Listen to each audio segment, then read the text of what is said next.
Hello, everyone. Welcome back to Elevate Your Business. Today, we have an extraordinary guest joining us, Crystal Dotson, the founder of Breathe Logistics LLC. With over 30 years of experience in supply chain management, Crystal has worked with industry leaders like J.B. Hunt, Swift, and the Atlanta Kroger Distribution Center. She's seen it all when it comes to freight operations and knows exactly what it takes to build efficient, reliable, and transparent systems. At Breathe Logistics, Crystal isn't just moving freight. She's creating long-term partnerships that prioritize service, trust, and growth for shippers, manufacturers, and owner-operators alike. Her philosophy is simple yet powerful. Focus on the small actions that make a big difference. Crystal, it's awesome to see you again. How are you doing? Great. How are you? I'm doing well. To start with, could you share a little bit about yourself and your business for our audience? I started my business in April of last year, and I've been planning for this business since 2020. I stepped into it with a long-term plan for legacy, and I'm learning a lot as we go and kind of enjoying what I'm learning, even though it's not necessarily easy and challenging. It's always challenging, but that just kind of goes along with the industry of logistics. Absolutely. As we've talked about, my wife spent about 16 and a half years in supply chain and logistics and spent another few years in manufacturing. So a little bit familiar about some of those challenges. And you're really entering this to provide a different level of service. Do you want to share anything about what you're trying to accomplish and providing a unique service to this industry? My goal is I'm accustomed to being in the middle. I am accustomed to pulling things together, making things work, seeing what the problem is, finding the solution. That's pretty much what I've always done. So I'm a good fit for what I call that middle space. And my goal is to bring it into working for me as opposed to working for someone else and being in control of it. And I'm getting a clear understanding of what that means just from starting a business. It's a heck of a journey, isn't it? It is walking into things and then starting things. It's a little comical sometimes, That is one way to describe it. right? So, how do you define success today? I define success today as doing what I enjoy doing it the way I would like it done. Of course, making money along the way and having a long-term plan. And as I bring people into the business, that we have the same goals, that we're not in this just for the money. We're in this for the freedom. Okay. And we're in this with the same goals is what we sell is service. That's all we have. And to me, service in this industry means safety. It means the drivers need to be satisfied, and it means that the customer needs to be satisfied. And that's why we're in the middle to make sure everybody's happy. Outstanding. So, out of curiosity, how has your definition of success changed over your life and career? Let's see. It's constantly evolving because I started out thinking, look, first of all, started off thinking it was going to be easy. And now I see all of the pieces that go into it and all of the things that have to work. And so I guess my definition of success is quality, that we give good service. And that's what we're known for. That is the expectation. You started talking about the challenges of being a new business owner, and initially you thought it was going to be a lot easier than it wound up being. Could you share a Yep. little bit more about that? One of the things that I used to notice when drivers would say they wanted to be owner operators, I used to always think they think all they have to do is own the truck and drive and worry about that side. But there's an entire other side of the business of the business. And that's usually where I think a lot of owner operators fail because they bought a truck and they thought that was the business. But it's all the business, and you really have an entire other business aside from that side. And you have to do them both. And you have to do them both well. The learning curve is not the side the side that you said, this is what I want to do. The learning curve is the business side. And every industry has its own language. So does that side of the business, of starting a business, it has its own language as well. So it's an education and it's a school. Any specific lessons learned to pass along to our audience relative to what they Ooh. should look for? Fortunately, there are a lot of people who have been where you are, and most of them are understanding. And almost everyone that you talk to will give you some advice that is helpful. And everyone had a very bad first customer. Had one or two of those, yeah. Right. Okay. So, you know, if you're like me, you'll beat yourself up over things.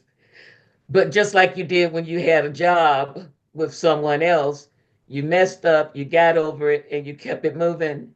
You still do that. My experience, there's a lot of just absolutely wonderful craftsmen, tradesmen. We talked a little bit about this, but that's the challenge they've got. They could be the best carpenter, woodworker, metal crafter, combination of all of them in the world. But success really depends on the other side of that, Yes. because you can be the best, but if nobody knows who you are, what you can do, how you can help them solve their problems, then it really doesn't mean a heck of a lot. Right. Any additional thoughts And on that? well, I'm finding out that the part of the job that I really enjoyed doing before is probably not the job that I'll be doing as a business owner. I'll be finding someone else to be excellent in the space that I felt like I was great in because I'll be now on the other side, making sure that everyone else is following through on what they should be following. So my position already changed. Yeah, but that experience does a lot for helping you understand, groom, and establish the standards for that person that's replacing that day-to-day role, right? Exactly. And not only that, because I'm doing so much myself as the startup for my business, what that also teaches me is what I'm looking for, what it takes to be there, knowing knowing how to market, and marketing is two different things. Well, I knew neither. So now I'm learning how marketing works. So in the future, when I'm looking for someone to do marketing for me, I know what to look for. Those are things I'm learning. I knew none of that. Absolutely makes a lot of sense. From an innovation perspective, how are you leveraging innovation to help drive your success? Well, number one, I love it. I love, I'm falling in love with AI all the time. And it's because if I didn't know how to word something, I get to go into AI and say, how do I do this? And after it tells me, I'm so impressed. And it's good timing for me. And I feel like that it with AI, it takes me a little longer to have to hire someone for something. And that's good and bad you know, for other people, but most of the time it's good for me because people who have started a company and now they would need to get rid of people. Well, see, for me, I just don't have to hire people. My timing is very good. I read Think and Grow Rich, and one of the things they said in that book was the timing when the book was written reminds me of where we are now, where there is so much opportunity. And I said, oh, this is like back in the 30s when he wrote that book. There's so much opportunity now in the way that we're doing business. I think it's kind of cool to be here right now in this space.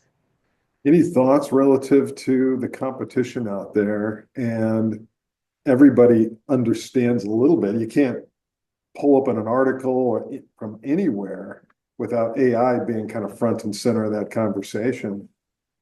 What are your thoughts relative to how all this is going to come about, especially in your area of focus in supply chain and logistics? Any thoughts on how the winners in your industry are actually going to leverage these innovations to drive their success? I think you can't be resistant to change. I think you don't have a choice. And just a lot of people are resistant to change. And I don't think you'll be able to find profit because if you're paying people to do all of the things for you that you've paid people to do in the past, then you're going to have a problem. And I'm concerned about the effect that it will have just in the world, period. Not just me and my space in my industry. And I don't see it getting better because, I mean, they have driverless trucks. We're going to really be there one day. Look, that's what I want to own. So I think if you don't get on board, if you don't acknowledge the fact that you need to start changing, that you will be left behind. And that could be a good thing for me. My timing could be great because there are a lot of brokers out there. And I've been in the industry all of my career. I just didn't decide one day, hey, you can get into brokerage. It's inexpensive and it's this. I come to the table with knowledge of the industry from the trucking side and the warehouse and distribution side. And I think we're going to see, as usual, some people make it and some people don't. And I think it's just going to be like that. And if you don't understand that you've got to change and get in the game, you won't be in it. So get in the game, Yeah. keep moving forward. Yeah. Change is constant. And I don't care what industry you're in, Yep. even just in life, change is constant. So keep moving forward. Even when you mess up, get That's back in right. it. Yeah, those lessons that we get to learn, those are some of the most powerful change agents, right? It is. And when you look back, things are always better in hindsight, right? Always. You saw the mistakes you made it through them, and you're moving forward, and now you're a teacher. Yep, absolutely. Uh, Little takeaway for the audience. If there's one thing that you could suggest to them that they really should consider for their life and business success, what would that be? make sure it's something you enjoy. I think that's important that you enjoy what you're doing, that it's not just about the money, and that you look forward to learning something. If you get tired of learning, you kind of also lost. And listen and understand that it's a whole lot of people out there who've done what you're doing, and you can all laugh together when you make it through it. You can sit and have jokes about it, and I mean, I do it now, but you can sit and you can joke and you can remember those as the good old days, you know. So yeah. And there you have it, everyone. A huge thank you to Crystal Dotson for sharing her invaluable insights and experience with us today. Her approach to logistics, focusing on service, transparency, and partnerships, is truly transforming the industry. Before we wrap up, I'd like to pose a question to our audience. How can you apply Crystal's principles of clear communication and partnership building to your own business or professional life? Take a moment to reflect on that. And remember, as Crystal wisely pointed out, it's often the small actions that matter most. In business and in life, paying attention to the details and prioritizing trust can lead to extraordinary results. Let's take Crystal's advice to heart while you're out there making magic happen in the business you love. Don't forget to breathe. Focus on what you do best, and don't be afraid to seek partnerships that can help you grow. Thank you all for tuning in, and until next time, keep moving forward, one small step at a time.